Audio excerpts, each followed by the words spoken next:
Hello and welcome to all the men and women of the West. I'm Joe, and today's House of the Dragon review episode is about a lot of the middle episodes. You have episode 3, where basically you have what I tend to call the Martin-esque problem, in that just basically the war in the Stepstones, Rhaenyra running into the woods drama with no guards trailing after her, except Kristen Cole. It's a terrible episode. I can't think of a good thing to say about it. I guess there's a Lannister, but he doesn't seem so bad. But they make him out to be puffed up with pride. I mean, like, when he first approaches Rhaenyra, he's not so bad. He's a little presumptuous, but he's at least polite and even genial and cheerful. Sure, he kind of makes some assumptions when he talks to Viserys, which is rather foolish, but the writing overall is a 0 here. This is a terrible episode. This is how you don't do a TV series episode. The next episode, you've got Rhaenyra, who ends up running around with her uncle, which I know it's in the book, but heavens, I don't like that pairing.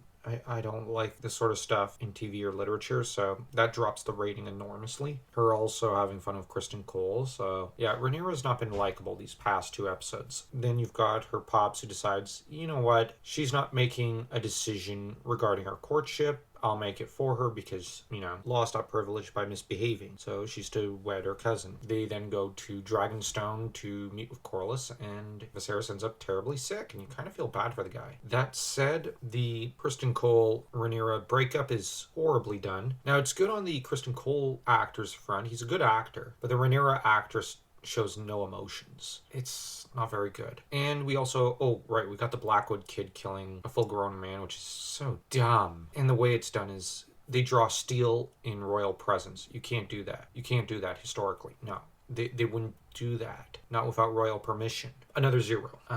There's not a single thing that I liked about these 2 episodes. They're terrible. 2 of the worst written TV series episodes I've ever seen in my life. And I'm sorry if you enjoy it, but it's just terrible. The next episode, we've got the time skip. It comes out of nowhere. It's so jarring. Now, I think it's Harwin Strong actor. He's really good. The new Rhaenyra actress is a vast improvement over the last. Thank heavens. But I would have liked to have at least seen how Harwin Strong came to be Rhaenyra's lover. Get that development in there. Harwin Strong, though, is portrayed as a pretty decent guy for the most part. And he's actually a pretty good dad to his kids. So I actually like that. I like the kind of bromance between Viserys and his hand. I do like that. It's a more functional version of the Eddard Stark, Robert Baratheon relationship. So okay. That said, you could see all the political drama, personal drama. I don't like that they didn't make Aegon slightly more likable to an extent. I know he's supposed to eventually go nuts, but they just present him as wholly unlikable in this episode, which, okay, I get what they're going for, but still,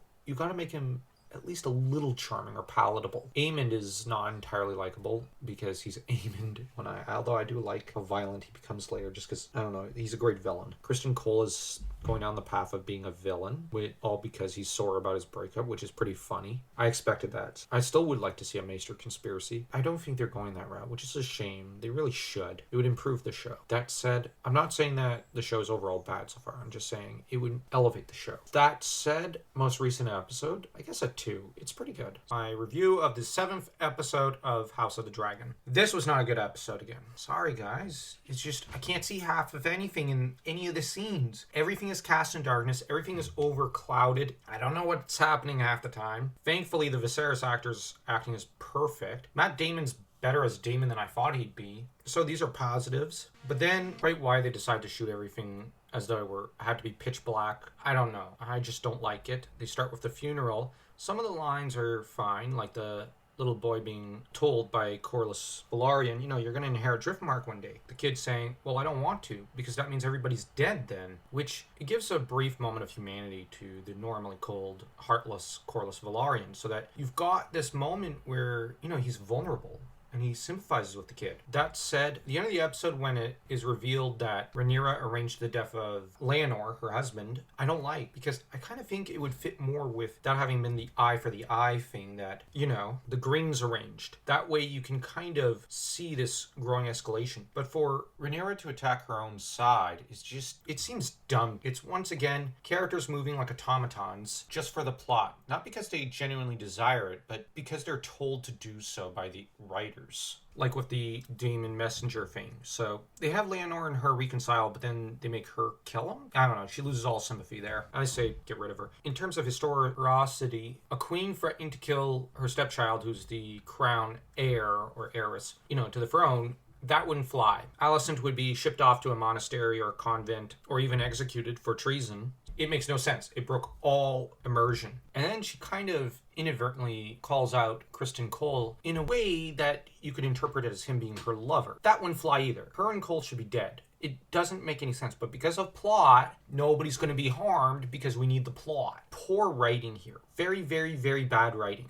I know people are going to probably not like me saying that, but this episode was terrible. I don't know. It didn't get edited. They obviously didn't edit any of the writing. They should have gone back. They should have foreseen all the problems. The episode, like nobody being able to see stuff, nobody behaving like human beings to an extent in the medieval period where they're aware, you can't really kill the king or the future king or co-monarch to an extent because a lot of crown princes were crowned, by their fathers in their lifetime so that they were basically co-kings. There's so much that doesn't make sense in this episode. So if I have to give it a rating of 0 to 4, I'm going to say a single quarter star. It's not quite a 0 on House of the Dragon. It's going to be slightly more bright and optimistic to an extent than the past couple of ones because this episode was better. It's a step in the right direction. I kind of like Viserys still being the same pleasantly plump guy that he is at the start, but I kind of would have liked it had they not. I don't know, it would have been interesting had they actually had him full on poisoned by the Greens so that him still healthy enough only to die to poison. I would have loved that, but they didn't. They made what I do think is still an interesting decision. I can't really criticize it. I'd prefer it another way, but this works fine. And it doesn't allow for one really moving, really well done scene where Viserys ends up saying, if not for the sake of the realm or myself as king, for the love of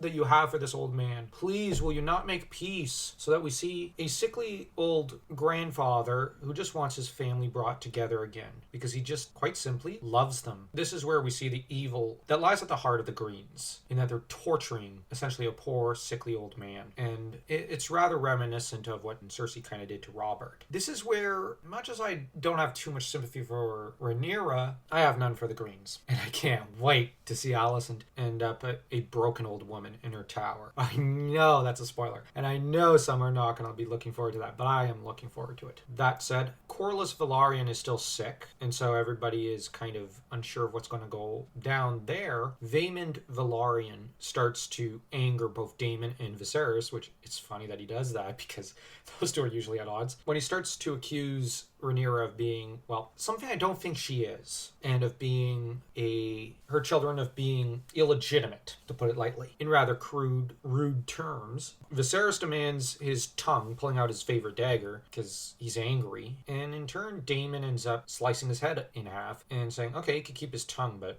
who needs him? Which is a rather gory, bloody scene, which maybe it's the horror fan in me that I actually kind of enjoyed it.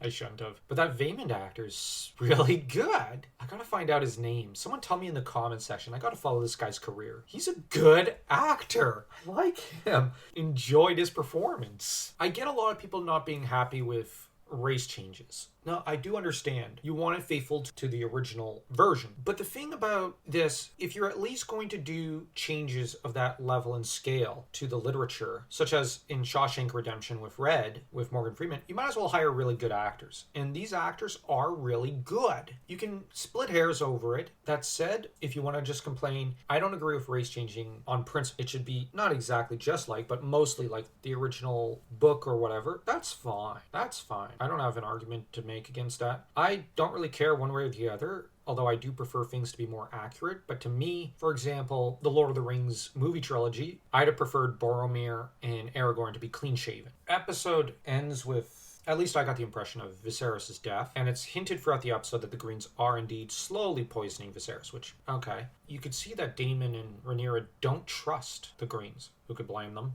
I don't even trust the Greens. But in this episode, it's also interesting because Alicent kind of takes the chief position of arc manipulator, with Otto more in the background, trying to play a subtler hand and maybe trying to do a bit more of a mediative approach.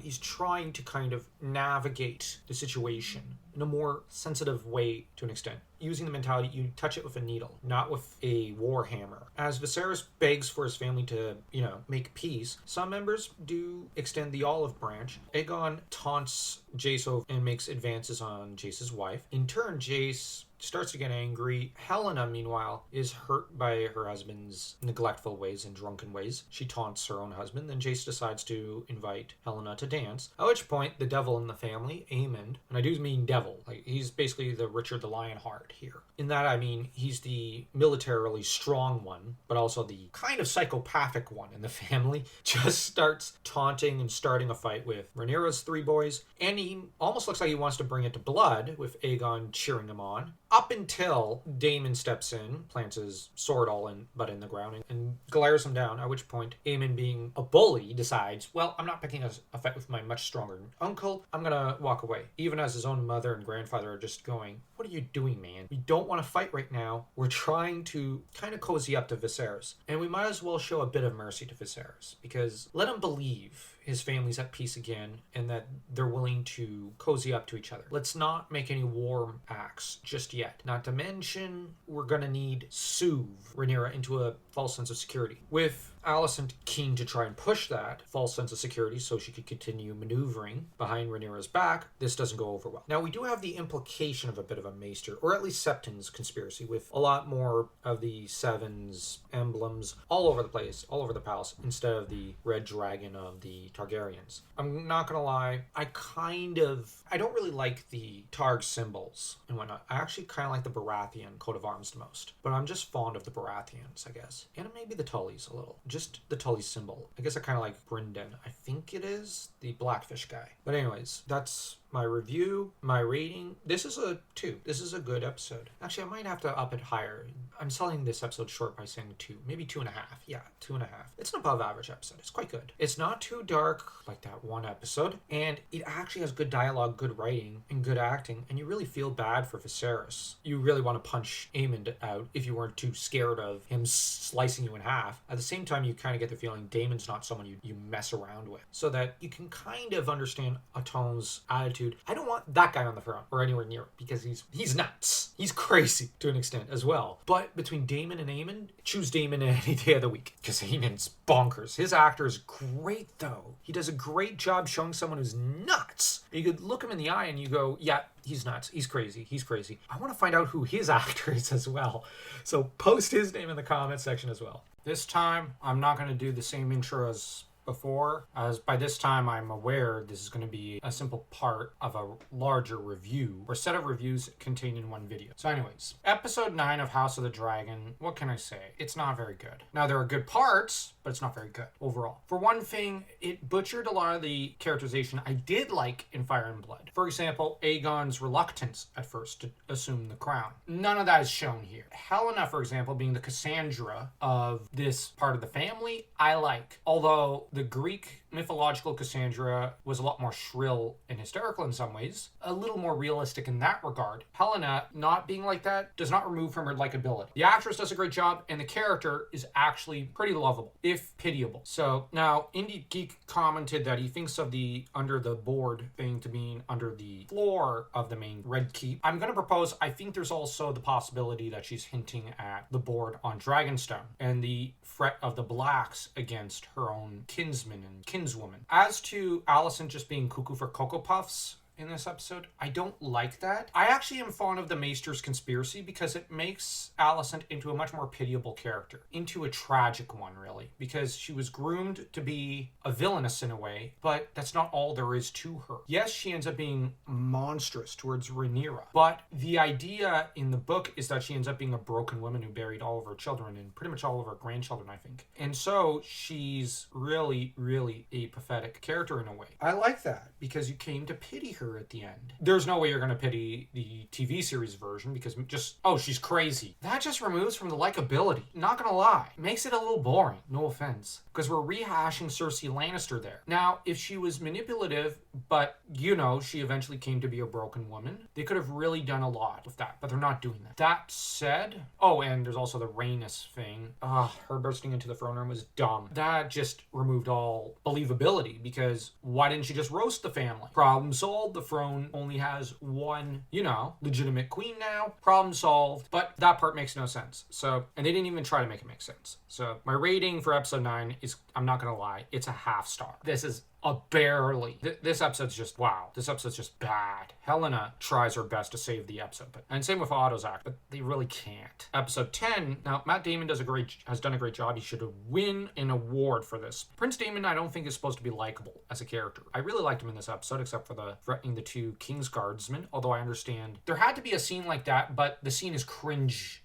Pure cringe. So, not as bad as the Rhaenys moment from the previous episode, but Matt Damon sells the role. And him saying we need to win over the Tullys, I love that scene. I like the Tullys during this war, the Sesame Street ones. I forget which order it is, whether it's Elmo, father of Kermit, or Kermit, father of Elmo. It doesn't matter to me. I just really like Matt Damon in this episode, or Prince Damon, whatever. So Rhaenyra is kind of, she's pretty good, I guess. And you have, I think it's Luke, who heads to Storm's End. The scene with Boros is perfect. It's perfectly done. The Maester whispering into his ear after reading the letter, and then Boros suddenly flaring up with rage. This is all done really well, and Boros actually being horrified and enraged at the notion of violence done in his halls. I love that. It shows that he does have some hospitality. There are redeeming traits about the character. This might sound weird, but I really hope that we get a Baratheon point of next season, that we see Boros's daughters as actual characters, that they become point of view characters to an extent, so that we get the Baratheons having one story arc and the Tullys having another. I really hope the Tullys and the Baratheons get some attention next season. Overall, this season finale, I'm going to rate it a 1.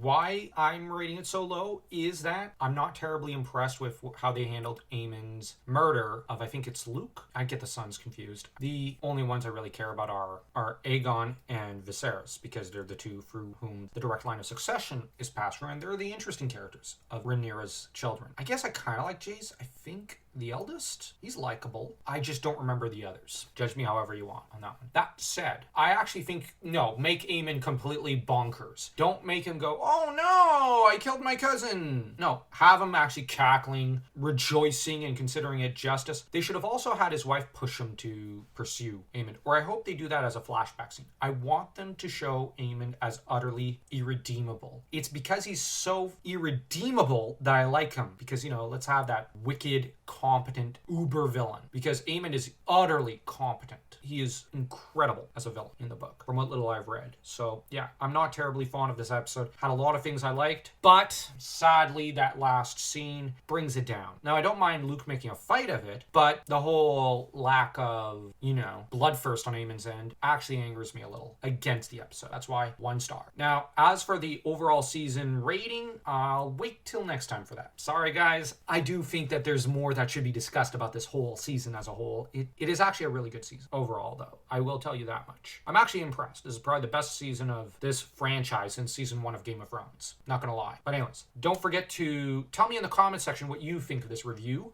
Do you like this show so far? And don't forget to smash that like and that subscribe button as though you were a dragon burning it to ashes.